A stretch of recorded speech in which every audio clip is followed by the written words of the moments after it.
আর এই মুহূর্তে বড় খবরে নজর রাখতে হচ্ছে ল কলেজের একদম বাইরে একাধিক পোস্টার, একাধিক দেওয়াল লিখন মোছার চেষ্টা হচ্ছে। এম মনোজিৎ মিশ্র, আমরা শুনেছিলাম এম মানে মদন মিত্র, এবার রাজ্যে এলো এম মানে এই মনোজিৎ মিশ্র। মনোজিৎ নিজে সরকার চালাতো কার্যত ভেতরে, মহিলাদের অত্যাচার করা হতো, ছাত্রীদের অত্যাচার করা হতো, গোপন ভিডিও নেওয়া হতো, ব্ল্যাকমেল করা হতো, গণধর্ষণ করা হতো। আর এ রাজ্যের পুলিশ, এ রাজ্যের ইন্টেলিজেন্স, এ রাজ্যের শিক্ষামন্ত্রী, এ রাজ্যের পুলিশ মন্ত্রী কিচ্ছু জানে না, কিচ্ছু জানে না কি করে হয়। এবার সেই কালি মুছে নিজেদের দায় অস্বীকার করার চেষ্টা করছে তৃণমূল কংগ্রেস। এম শব্দের অর্থ কি? এই পোস্টারগুলোর শব্দের অর্থ কি? একজন প্রাক্তন পড়ুয়া এই কলেজে চাকরি পায়, অস্থায়ী পদে চাকরি পায়, সেই পড়ুয়া এত বড় হয়ে যায়, সেই মনোজিৎ এত বড় হয়ে যায়, প্রত্যেকটা তৃণমূলের নেতা মন্ত্রীর সঙ্গে ছবি তোলে, এখানে হুমকি দেয়, ছেলেদের ফেলে মারে, মারধর করে, পুলিশ তাও চুপচাপ দেখে, পুলিশ তাও চুপচাপ দেখে। এটা কি সরকার চলছে রাজ্যে?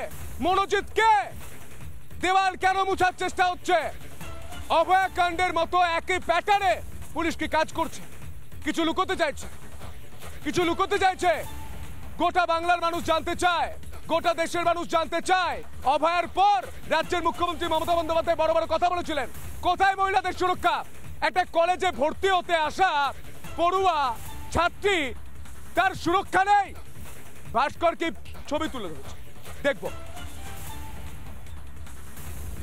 সাউথ কলকাতা ল কলেজ, আর এই ল কলেজেরই কার্যত একচ্ছত্র আধিপত্য চালাতো তৃণমূল কংগ্রেস ছাত্র পরিষদের সম্পদ মনোজিৎ মিশ্র।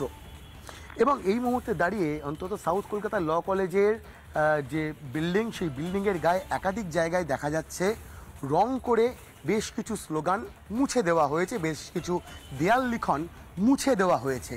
যতটুকু পড়া সম্ভব তাতে এটা স্পষ্ট বোঝা যাচ্ছে এম অর্থাৎ মনোজিৎ মিশ্রর যে ইনিশিয়ালস, সেই ইনিশিয়ালস লেখা ছিল এবং একই সঙ্গে লেখা রয়েছে আমরা সবাই সার্থক।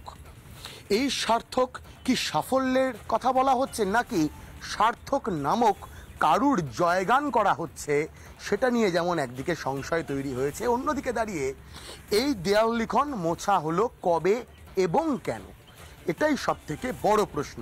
কারণ কলেজ ক্যাম্পাসেরই একটা অংশে এখনও অবধি মনোজিৎ মিশ্রর সমর্থনে দেয়াল লিখন যেমন লেখা রয়েছে, অন্যদিকে দাঁড়িয়ে অন্য একটি অংশে, অন্য একটি দেয়ালে সেখানটা মুছে দেওয়ার যে কাজ, সেই কাজ করা হয়েছে।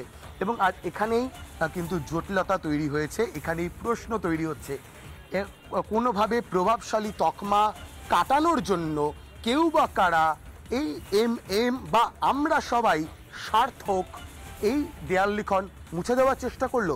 যদি মুছে দেওয়ার চেষ্টা করে থাকে, সেটা পুলিশ মোতায়েন হওয়ার পরে না আগে, একাধিক একগুচ্ছ প্রশ্ন এই মুহূর্তে তৈরি হচ্ছে আবারও সাউথ কলকাতা ল কলেজকে কেন্দ্র করে।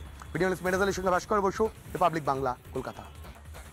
নানা ধরনের কন্টেন্ট দেখার জন্য লাইক করুন, শেয়ার করুন আমাদের ফেসবুক পেজ, সাবস্ক্রাইব করুন আমাদের ইউটিউব চ্যানেল। পাশাপাশি অন্যান্য ব্রেকিং নিউজের জন্য অবশ্যই চোখ রাখুন রিপাবলিক বাংলায়।